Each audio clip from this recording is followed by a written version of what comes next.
For the first tree project, you're going to need a canvas, an Xacto knife, a pencil, some acrylic craft paint, I'm using black, and of course a paintbrush. So first what you're going to want to do is turn your canvas over so that its face is on the table. Then you're going to take your pencil and just start roughly sketching out your tree shape. It's supposed to look like it's dead or like it just has no leaves, like maybe it's in the fall. So keep that in mind when you're making the branches. You want your branches to come out and fully touch the edge of your canvas so that they won't fall over and tear apart. You want them nice and sturdy attached to the rest of your canvas.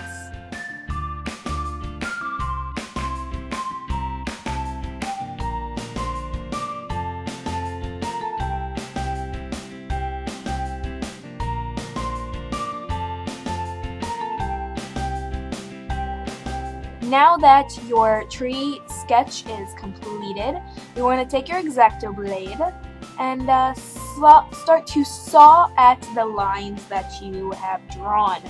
The tree part, the actual tree, is going to be staying. You're going to be removing the excess space in between branches and in between the trunk and the wall.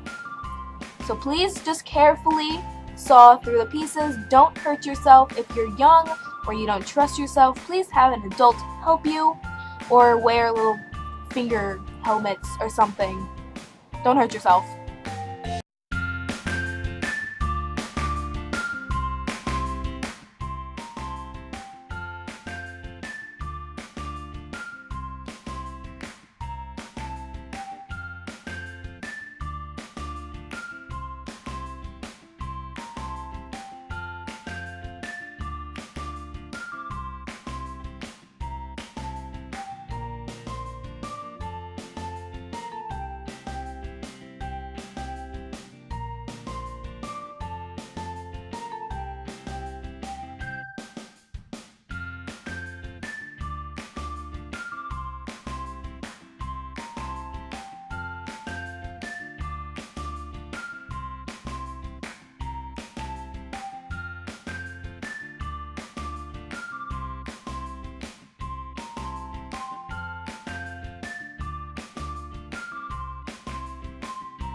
Now, right here, don't be like me.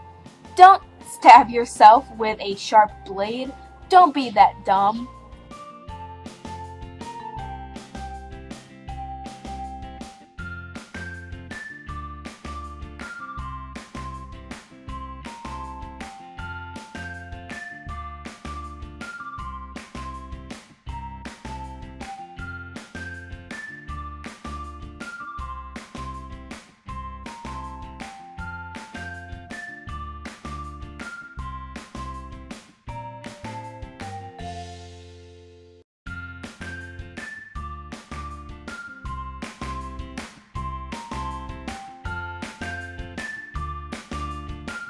Now that all the space is completed and cut out, just start to paint your whole canvas. You can paint the edges also, but I was kind of running out of time, so I didn't. You can be lazy if you want. I mean, I'm not judging.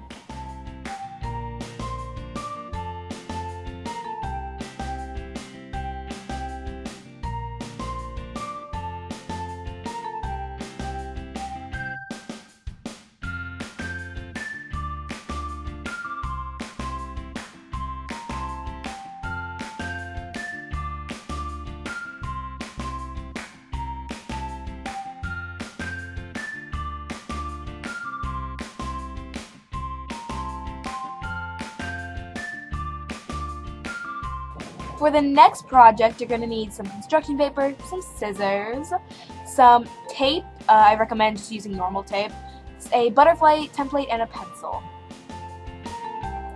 So you're going to take your construction paper, or in my case, colored printer paper, and fold one sheet into thirds.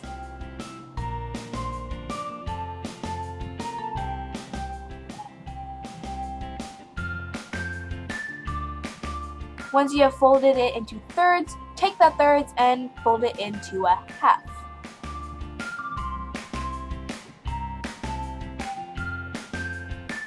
Once you fold it into a half, take your little butterfly template, place it right on top and keep it sturdy.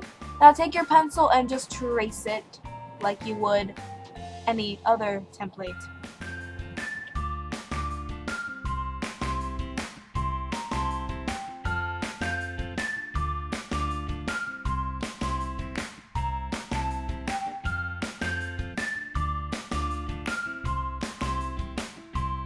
Now that you have sketched out your butterfly, take your scissors, and here's an optional step. You can use a paper clip or a little clamp to hold your paper steady so that you don't accidentally mess up one of the layers of paper as you're cutting and it shifts.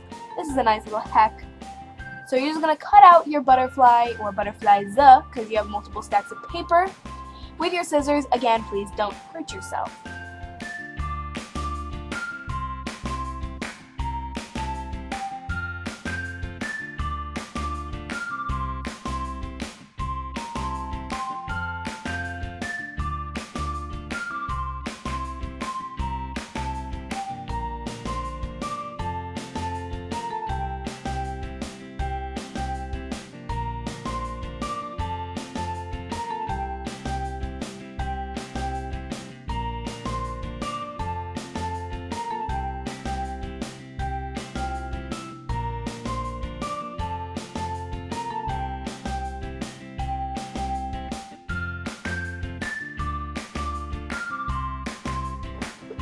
Once you have done cut it out all of your paper, you are going to take the whole stack by itself and fold it straight down where the butterfly's body would be.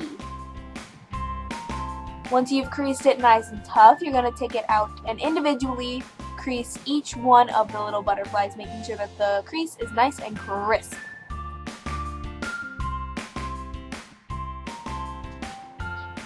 You get 6 per stack of one piece of paper, and I would recommend using 24 butterflies, so repeat that step 3 more times.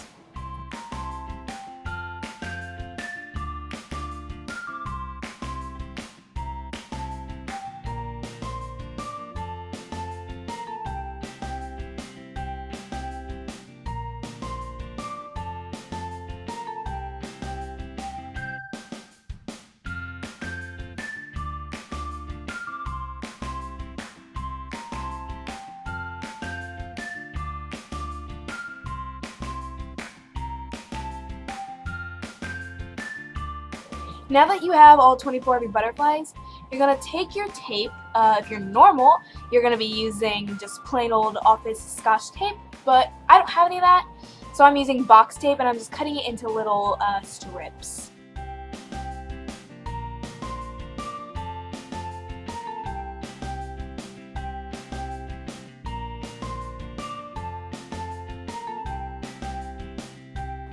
You'll take a little strip and you'll do the special wrap it around technique so that it's basically like two-sided tape.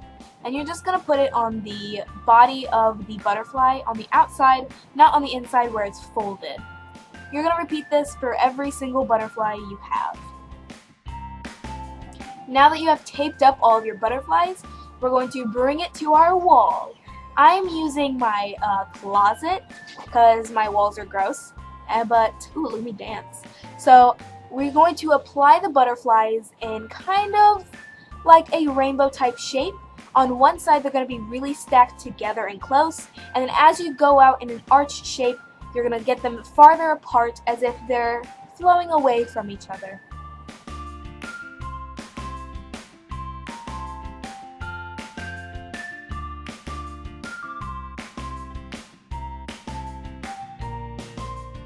For our last DIY, you're going to want fancy paper, a piece of cardboard, flat square cardboard, scissors, glue, and a pencil.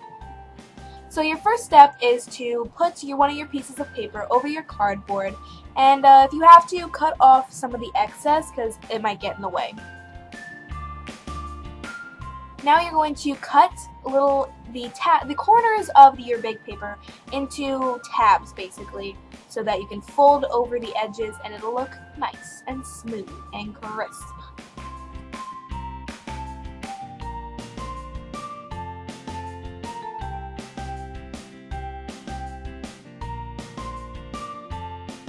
Now you're going to fold the edges over so that the edges will be nice and crisp, and whenever you start gluing, it'll be a lot easier. I'm just using a glue stick. You can use powerful glue or tape if you want to, but I'm just using this little cheap glue stick and I'm pressing down really hard. It's kind of hard because the glue stick isn't working all that well, but if you have to, use tape or use any other fancy glue if you want to. Repeat for all corners.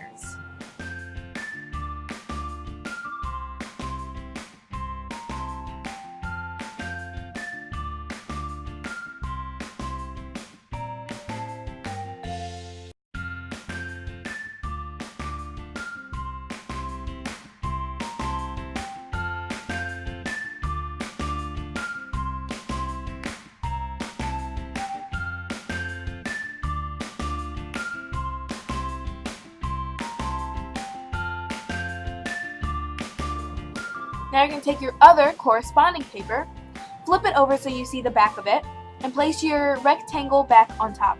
You're going to trace out a rough square or rectangle shape, and then you're going to start sketching out the YouTube play button, making sure that it's two complete pieces. You want the brim or the boundary of the YouTube play button to be its whole piece, and then the triangle on the inside so that you can cut it out and it'll look nice.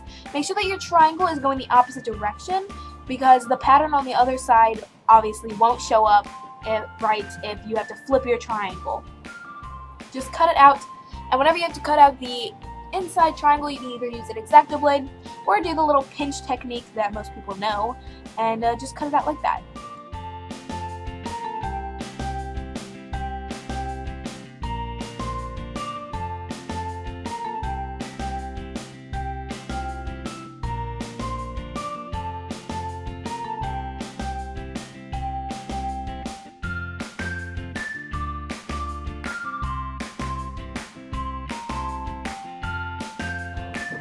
Now you're going to lay out your YouTube play button on top of your other cardboard, and you're going to slowly make sure it looks nice and straight, glue down the outer layer, followed by the inside triangle.